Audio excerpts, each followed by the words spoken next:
subscribe to the old school way, nor the new school way. Only the optimal way. The 80-20 baseball experience with Coach Ball. The Bear Crawl. Dr. Hill and the Dirtbag Undergrad. The year was 2001, and I was attending Long Beach State as a student athlete.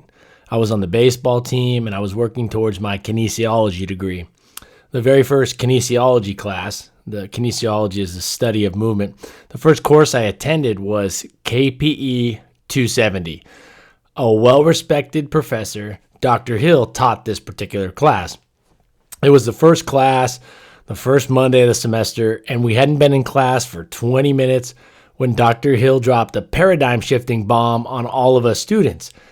Most of the students were athletes or former athletes, so it really hit us hard what he said. He bluntly and confidently instructed us to refrain from using exercise as a form of punishment with our students and with our athletes, our players.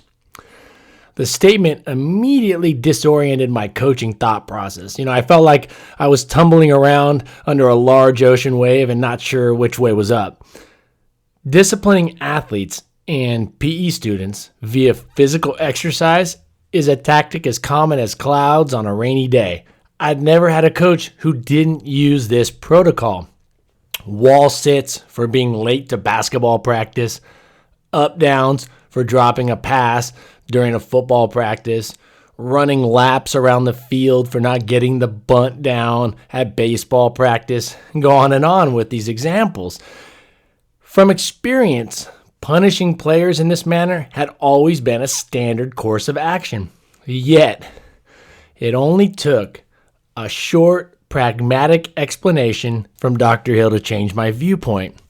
He said the following to the class, quote, "If we use exercise as punishment, we are programming our students and our athletes, our players, to view exercise as a negative action. Thus, it's illogical to use a desired action, such as physical conditioning, also as a punitive one. We want our athletes to be fit, which requires exercise. Therefore, it is imperative that we do our best as coaches to uphold a positive perception of exercise." And this makes sense. Exercise should be viewed as a beneficial activity, not a negative consequence. Think about that. When you think about it that way, it makes a lot of sense what Dr. Hill was saying. Exercise should be viewed as a beneficial exercise, as a good thing, not a negative consequence. It shouldn't have a negative connotation with it. That was Dr. Hill's explanation. And to this day, I never punish my players by using exercise. Well, that is except for one miserable thing that uniquely fits into a category of its own that I've found over the years to be extremely useful, and it definitely doesn't resemble your typical fitness program, your running routines, and things like that. Disciplined player selection. Now, you got the consequence for, screwing up, a punitive consequence. But before you ever even get to that stage, it's important that you as a coach have disciplined player selection. So like I said, we'll come back to punishing players via exercise in a minute, but first know this: the most effective and most efficient way to establish a disciplined team culture is by staying disciplined when putting the team together. Select players that demonstrate a solid work ethic. Choose players that show a genuine enjoyment for playing baseball. Fill your team with players that consistently demonstrate respectful behaviors. If a potential player lacks these characteristics, maintain your own discipline as a coach and move on. If you get blinded by the talent, and as I call it, the talentees, and decide to choose talented players with lousy character or lazy players, don't say I didn't warn you. Leverage what's valued. As coaches, we need to establish transparent leverage that all players will respect. We know that even the most well-behaved kids are not always perfect, And therefore, we must have rules and consequences ready for those vital situations, those situations that can help and will maintain a solid team culture. The most enjoyable part of playing baseball for almost every player is participating in the official games, and that goes for every sport. Thus, reduction of playing time is the ultimate extrinsic consequence for most players. Let me say that again. The reduction of playing time is the ultimate extrinsic consequence for almost every player. Putting the game uniform on, competing on a nicely prepped field versus another team with umpires and bleachers full of fans is the pinnacle of enjoyment for most baseball players. This time of excitement is the last thing players want to lose. It is the last thing they want to be without. If the loss of playing time is not an extremely frustrating consequence for your players, then they're not the type of player you actually want on your team in the first place. Losing playing time can range from one inning to an entire season, and it should hurt your players in a sense where it should bother them. It should really be something that they do not want to happen. Every guy on your team should not want to lose playing time. They should be chomping at the bit to get out there and play in a game, especially with all the prep time and all the work that goes into it. As for implementation, once a rule is broken, calmly and concisely inform the player of the rule they broke and the partnered consequence, and the consequence you're going to follow through with that's been very transparent from the first day the team was put together or the season started, and then get back to coaching the team. Do not justify your decision. Kids will see this as indecisiveness. Follow up later when the emotions have settled. The guilty player's reaction will give you a good indication of whether or not you've done a solid job of communicating the team's rules and consequences. If you've correctly established the rules and the why behind them, there should be very little pushback. Let me say that again. This is so important. If you've correctly established the rules from the get-go and you've been transparent and doesn't mean you got to get long-winded with the rules by any means. It can be concise, but you've established them very clearly and you've been very transparent and given the why behind each rule, there should be very little pushback, if any. The following is an incredibly useful quote, and it says so much in just a few words. It's by Jocko Willink. He's a former Navy SEAL commander, and he gets leadership through and through. It's extremely impressive how well he understands the nuances and the importance of good leadership and exactly what makes a good leader. So here's this quote. It is not what you preach, it's what you tolerate. It's not what you preach, it's what you tolerate. So as coaches and even as parents, you see a lot of preaching and a lot of preaching, and we're all guilty of this. At the end of the day, that matters very little. Sure, you need to be clear about your rules and transparent about your rules and the why, but at the end of the day, it's what you tolerate. It's what you do. It's not what you say, it's what you do. Actions speak louder than words. And that's saying very much the same thing, but in a leadership kind of way. It's not what you preach as a coach. It's what you tolerate. So you can have all these rules, you can talk about all this, but what do you tolerate? That's what the players hear. That's what they see. Each rule you establish must be applied consistently without wavering. Rules you talk about don't get the job done. It's the rules you follow through with that produce change. Each rule you establish, I'm going to go back and read that again. Each rule you establish must be applied consistently without wavering. And if you can't apply it consistently without wavering, it's not a rule you should have. It's a rule that you should probably look to throw in the trash. Have as few rules as you need, but make them count and apply them. Rules you talk about don't get the job done. It's the rules you follow through with that produce change. The corresponding consequence must be administered equally for all players too. You should not coach every player the same way, but you must apply consequences equally for all players. Rule infractions fall on a severity spectrum. Therefore, it is imperative that each consequence is clearly defined and communicated to all players, parents, and assistant coaches in the coaching staff. Have few rules, like I just said, have few rules and always enforce them, even when you don't want to. And believe it or not, I think this is what happens more often than not. I think coaches more often than not, and I know this is how I feel. I don't want to implement that. I don't want to enforce it always. I'm going to look the other way. Oh, I didn't see it. Just remember, you are doing the team, and you are doing more.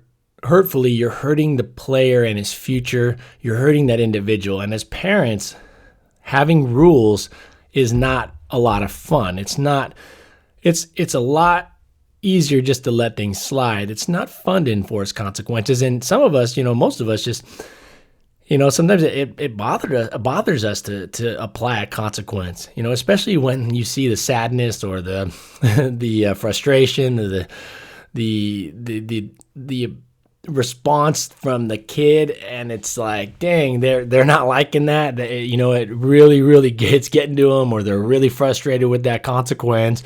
They're ticked off, or they're saddened.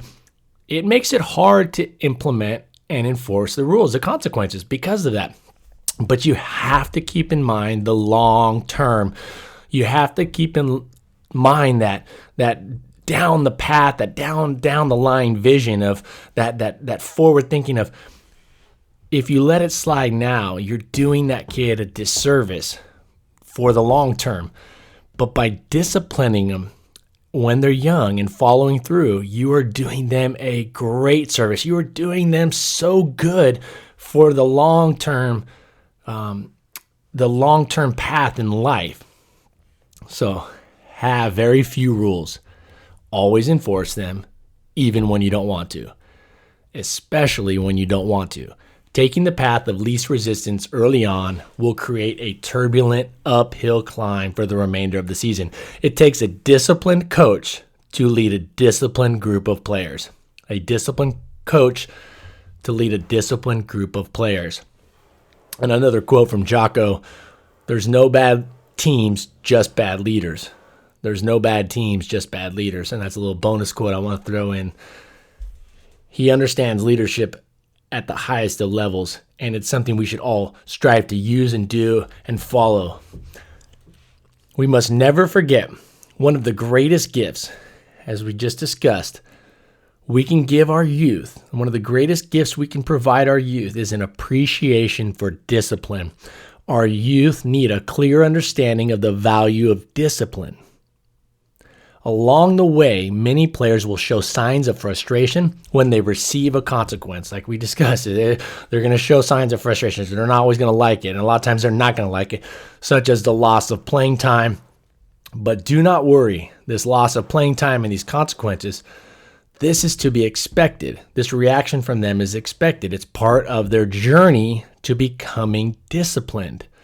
Minimize those early frustrations by setting clear expectations from the get-go, and then maintain consistency in the application of said rules. You may have a few guinea pigs that may need to learn the hard way, but overall, your players will rise or fall to the level of your expectations. Be bendable, not breakable. You hear this a lot in football with the defenses. I got a bend, don't break kind of mentality on defense, give up some short dink and dunks, but they're not giving up the bomb. They're trying to prevent that touchdown, giving up some yards to prevent the score kind of attitude. But in this particular case, we're talking about discipline, be bendable, not breakable. When I pitched, I enjoyed striking out opposing hitters. But as a coach, I do not enjoy striking out players from the team. I don't enjoy kicking players off a team or removing them from the game or removing them from practice or whatnot. And with that said, as a coach, you must draw a clear line in the sand when it comes to each of your rules. You have to have leverage or you got no rule. If you have no leverage, the rule is it's irrelevant. And removing a player from the team can be no different. Now, this is the worst case situation, worst case scenario.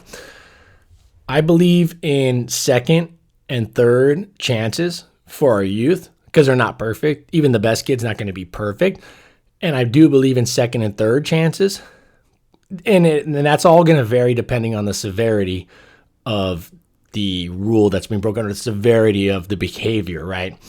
So I do believe in second and third chances, and in some cases a fourth chance on certain things, but there needs to be a clearly communicated line of no return, I should say. Clearly communicated line of no return where they are not going to be allowed to stay on the team. There needs to be a clear line like, hey, this is, you pass the line. Now, when I say second, third, fourth chances or second, third chances, those are not freebies. Those are not free passes. Those are definitely costing playing time, and those are definitely getting players removed from the game and definitely resulting in other types of consequences. But with that said, I do think there needs to be a little bit of a buffer before you just kick them to the curb. I really do, okay? And that goes for pretty much everything when you're talking about youth sports. We're not talking about society here and things that are so crazy that you don't have a second chance kind of thing.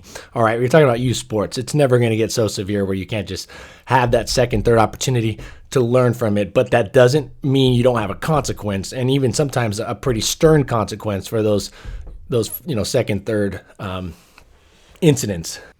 Bend, but don't break. Kids will not be perfect, but they can't be allowed unlimited infractions either.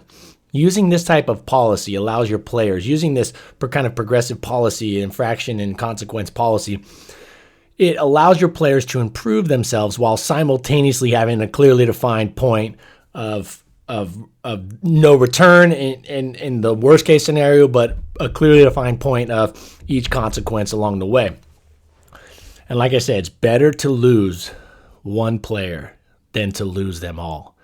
It's better to lose one player. You want to lose 0 players, but it's always better to lose one player than to lose the whole team. The biggest mistake coaches can make in regards to rules and discipline is they prioritize the individual over the well-being of the entire team. And it's that short-sighted, that short-term kind of thinking, that nearsighted thinking that, all right, I'm going to appease this kid, but what you're doing is you're ruining it for the whole team. So, yeah, you're making him, and you're not even helping that kid. You're not helping him. Disciplining him is helping him. But you think we're helping him, we think we're helping him, but we're not only not helping him long-term, we're also going to pay the price. The chickens are going to come home to roost when it comes to the team and the culture of the team. Remember, if you build your team with coachable players, then there's almost no chance that you'll get to the point of having to remove a player from the team. If you pick great players, and I say great, like attitude, coachability, respectfulness, hustle, if you pick those players right, there's almost no chance that you get to the point of having to remove a player from your team. If you're given a team with the roster already in place, then your season will likely include more broken rules. All right, because you didn't have the chance to filter out the roster creation, but you didn't have the chance to filter through the players as you created the roster, and thus more consequences will probably be administered. Either way, you'll need rules, consequences, and follow through. And most importantly, follow through. Whether you carefully choose each player for your team or whether you are given a team already assembled, the process doesn't change. And in both situations, you can be super successful. All right. The title of this was The Bear Crawl. And now we're going to get into the bear crawl exception. So the bear crawl is a part of the discipline process, and those others were steps in the discipline process. But here goes the bear crawl exception. Here is where we bring the conversation back to disciplining players with physical means. I'm not talking about touch. You don't hit a player. You don't touch a player. That's what I'm talking about, right? What I'm saying is, what I'm talking about is physical mean. This is where you're going to make them feel some muscle soreness and physical exhaustion. So after reading that first paragraph, most of you probably thought that I would avoid recommending physical exercise as a punishment altogether, and basically, we are going to avoid physical exercise as a punishment across the board, except for something that you may have heard of, the infamous bear crawl. Those of you that have experienced the bear crawl probably never forgot it. And not because it sounds like those popular donut shop delicacies, but rather because of how physically demanding they are.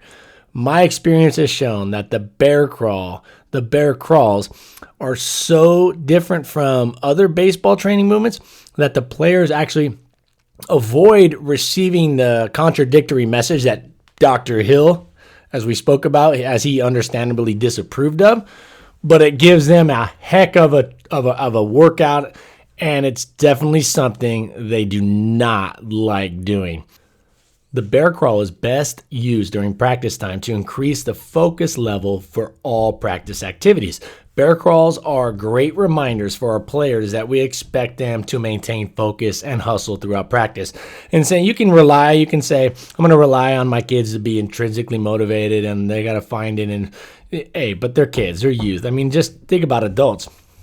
From time to time, we need a reminder. From time to time, we need something to remind us, to kind of give us a little extra kick, a little boost, a little kick in the butt to keep us going down the right path and going full speed and really getting after it. Now, yelling and screaming is so much work with minimal payoff, if any, and it typically comes with a negative return on investment. And when you get the chance, go and read or listen to the discussion I have about yelling is not discipline. It's titled Yelling is Not Discipline. Or you can find that on the 80/20 baseball website. And it discusses why, and it explains why yelling and screaming is either has zero payoff or no net return on time, and actually can be detrimental to the long-term health and whatnot of relationships of the team and leadership. So 30 plus years of playing and coaching sports have shown me that the consequence of the bear crawl does wonders to re-engage a team's focus and instantly, reinvigorate their motivation. It really gives them that kick in the butt. And the bear crawl is super simple movement. More importantly, what I think is that it's so different than anything they do in baseball. And it's a super simple movement to execute. It requires no experience. It requires no equipment. It can be done almost anywhere, and it has an extremely low risk of injury. So when you couple all those things together, it's really different than baseball movements, and it feels different, and its perception is that it is different is definitely there. And then it doesn't require equipment. It doesn't require experience. The kids can, essentially do it right away. Especially if you have a couple that have done it before, the others see it and boom, there it is. You can always show a quick video of it, or as a coach, you can get down there and just show them a couple yards of it, and that's it. There's not a lot of, level of expertise that's needed by any means. It can be done almost anywhere. I just highly recommend you don't do it on a place like gravel or on something that could cut up their hands in a way besides the grass, and maybe even the infield dirt. Just be cognizant of that and be respectful of the players. You're not trying to, get them hurt by any means, but you are trying to get them to not like what they're doing. And like I said, the bear crawl has that extremely low risk of injury, which I really, really like. Like up downs for baseball, I'm not a big fan of, although they are kind of different than baseball movements. I don't like the up downs because of the quick drop down onto the arms. You got the shoulders and the elbows and the wrists and things like that involved. Now, while you may go 5 months without anything happening during that, or a year or two, I don't think it's worth the risk when you have the bear crawl option. The bear crawl is no joke. And so what I'm talking about with this as far as distance, I think the bear crawl is great for players. A simple punishment might be for like younger players, 50 feet. You can use the base paths like 60 feet or 90 feet. You can use those as kind of the proper distance for a certain, if the team was getting lackadaisical in a drill, or if they, maybe you put a little competition together and the consequence was a bear crawl, something like 90 feet and back or 50 feet and back is a good distance, and you can feel it out. Don't get crazy and say, hey, we're going to bear crawl around the whole field. All right. Make sure, see what you're trying to make it difficult, but you're also not trying to take up your entire practice time with punishment. And you're also trying to make it so the kids can can still physically get up and do some things baseball-wise, right? So I love the bear crawl because it takes only about 30 to 60, grueling seconds to complete. It's very efficient, and more importantly, it will never be mistaken for that baseball training drill. It looks, feels, sounds like a consequence. Now, if you're sitting there thinking to yourself, my team is going to be full of self-motivated players, like we talked about, that'll never happen. I'll never need to give them a reminder, such as a bear crawl, to get them to hustle or focus. Well, I'd like to take a moment here to be the first to welcome you to the world of coaching. And you can get my drift on that one, all right? Because if you think your team's just going to be a bunch of, perfectly coachable players through and through, you've obviously never spent a minute or two coaching, because you'll see that you'll need some consequences. And if you choose your players correctly and you choose your team well, those are going to be greatly reduced. But at the end of the day, you're going to need something. The bear crawl is a great consequence. Kids hate it, but it's safe. Kids hate it, but it can be done quickly, and it's efficient, but it still really gets them. It really gets them.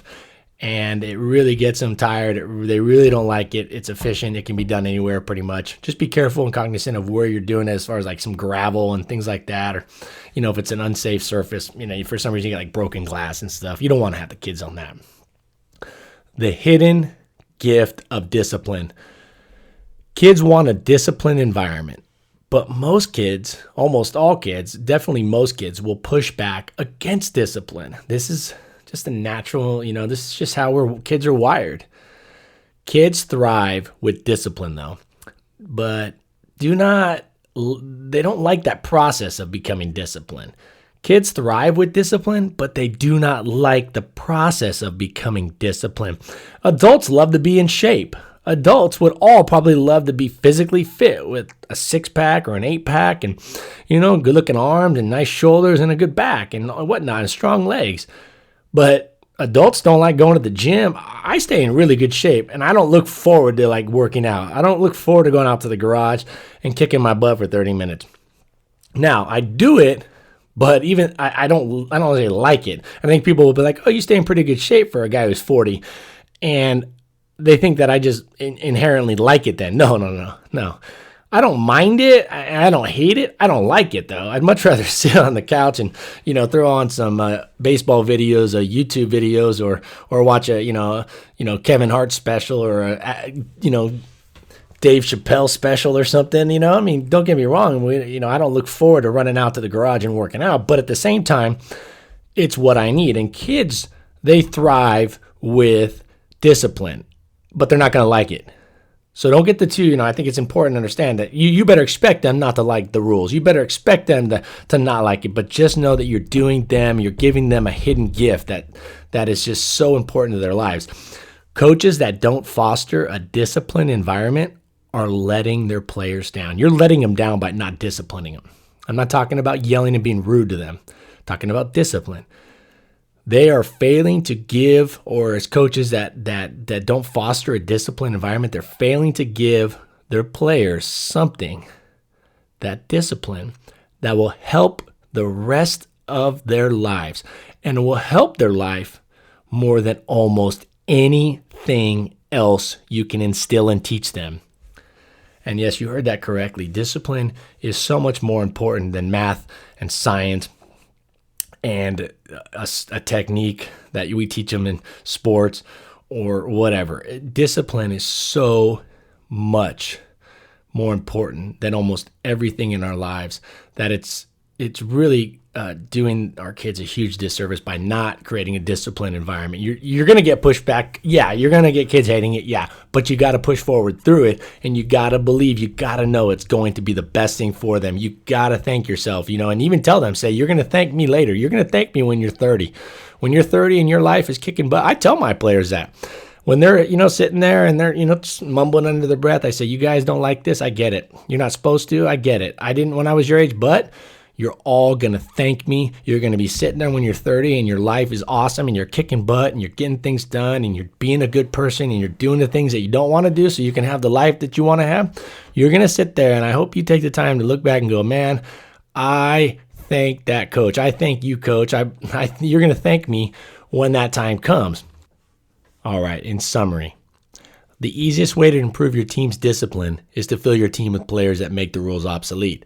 From there, only implement crucial, necessary rules.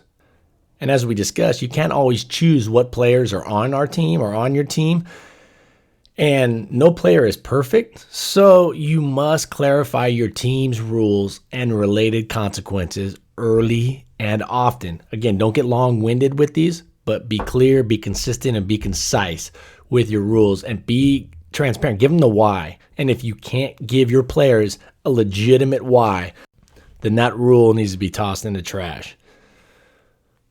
Remember to apply each consequence equally and consistently for all players. Never take it personally when your players break the rules. Never take it personally when your players break the rules. Keep your ego buried at all times. Simply stay calm and apply the consequence. Stay calm and apply that consequence. Yelling is not discipline.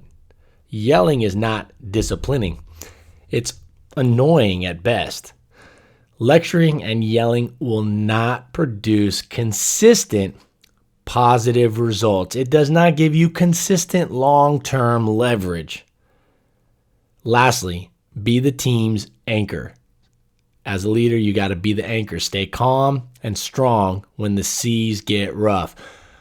I want to personally thank you at this time for taking on the important role of being a positive leader for our youth. And being a positive leader and a positive influence includes discipline, because discipline is positive. It's actually probably the greatest gift we can instill in our players. I know that's so different and so foreign to so many of us. Not the thought, because I know everybody listening here understands what I'm saying, but it's not something we've really put a lot of thought behind. We've always looked at discipline, and most people have looked at discipline, or we kind of correlate it with negative and a bad thing, but it isn't. It's actually probably the best gift, the most important gift that you can give your players, that you can instill and pass along to your players, much more so than a great swing and a great four-seam fastball and whatnot. So I want to thank you guys for being coaches, and when it gets tough and you don't want it, put that consequence in, you got to put it in. Stick with those bear crawls. Pick a quality team from the get-go. Playing time is, a great leverage piece for coaches, because players don't want to lose that. I think the bear crawls are great during practice. I love them because they're different than other, baseball-related activities, and the kids hate them and they're quick. To make it easier for you, I've developed and added an easy-to-use discipline guide. It's completely done. It's ready-made. It's ready to go for you. It can be found at 80/20 Baseball as part of the membership community. So go there, join us up, become a member. You're going to have access to that and so much other stuff, access to so many things that are just going to really, just get you going to just a lot of success as a coach. And for elite coaches, it's going to, or I should say experienced coaches, it's going to help take you to that elite level. For you newer coaches, it's going to give you everything you need to just really, really shorten that learning curve up. So the discipline guide that I'm speaking of, it includes a complete list of each rule that you'll need. All right, every rule that you'll need is there. It's outlined. It includes an appropriately tiered consequence for each rule. It includes a parent information document that should be given out at the preseason meeting. And it also includes a player-parent signature form and kind of a contract form that's already done. You print it, it's ready to go. You take it to the meeting, and it's kind of a contract you can use with your players and your parents. And it's not super formal, but it's definitely a well-structured, and it kind of adds that extra element of, hey, this is something I'm committing to as a player, and the parents are on board with it, and they read the rules, they read the consequences, so everybody's got the clear understanding of that. And so I've also included bonus tips that will ensure you have parent and player buy-in along the way with these rules and the consequences that come with them. So an enjoyable team culture is too important to leave up to, to chance, to leave up to guesswork. And this plan, it's ready to go, it's ready-made, and it leads everybody down the path to more wins, more fun, and no guesswork. This has been Coach Bo. Thank you so much for your time. And I'm telling you, this is something I'm so passionate about because I've seen it. And those of you that have been in leadership roles and those of you that are listening to this, you're seeing it. You're seeing the major impact that disciplining our players can have, the positive impact that it will have on their lives. And it is really, truly the greatest gift, if not one of the top few gifts we can give them. I think it's the greatest gift as coaches we can give them. And I love being able to use baseball as kind of that vehicle to get there because baseball is so enjoyable. That's all I got. Coach Bo here. You guys take care. This has been the 80-20 Baseball Experience. This is a really good team, and so you have to earn everything you have against them and take opportunities when they present themselves. Take it to the field.